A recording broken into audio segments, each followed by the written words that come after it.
Today in this video we will learn about how can I grant access to another person to manage my services in Redserverhost.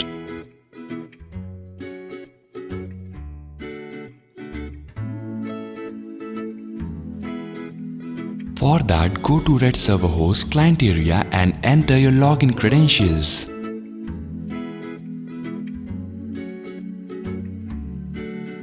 Now click on the top right corner and go to Contacts or Sub-accounts.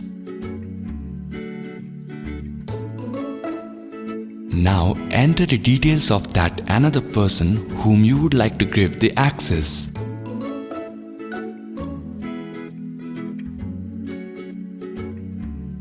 Now click on Save Changes.